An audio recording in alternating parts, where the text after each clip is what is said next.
Hey hi also இன்றைக்கி கார்த்திகை திருநாள் அதனால் மார்னிங்கே வந்து இன்றைக்கி பொங்கல் சாம்பார் தான். நிறைய பேர் காலையிலே சாமி கும்பிட்ருவாங்க. நாங்கள் வந்து சாயந்தரம் தான் சாமி கும்பிட்றது.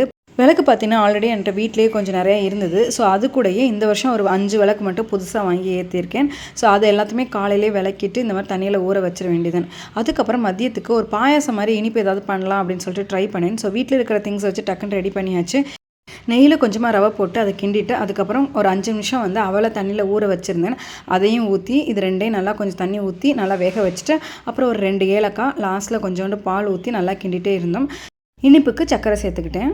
ரவையும் அவளும் நல்லா வெந்துடும். ஸோ வெந்ததுக்கப்புறம் லாஸ்ட்டாக வந்து இறக்கும் போது நெய்யும் முந்திரி பருப்பையும் காய்ச்சி இந்த மாதிரி ஊற்றிட வேண்டியதுதான். நல்லா இருந்துச்சு டேஸ்ட்டு. இன்ஸ்டண்ட்டாக பண்ணது, ரொம்ப ஈஸியாக சிம்பிளாக டக்குன்னு முடிச்சிட்டேன். ஸோ அன்றைக்கி சமையல் பார்த்திங்க அப்படின்னா சாம்பார், முட்டைக்கோஸ், பாயாசம், அப்பளம் இதெல்லாம் வச்சு அன்றைக்கி சாப்பிட்டாச்சு. இந்த மாதிரி பாயசம் செய்கிறதுக்கு சேமியா இல்லைனாலும் இந்த மாதிரி ரவை அவல் போட்டு செஞ்சு பாருங்கள். கண்டிப்பாக சூப்பராக இருந்துச்சு டேஸ்ட்டு.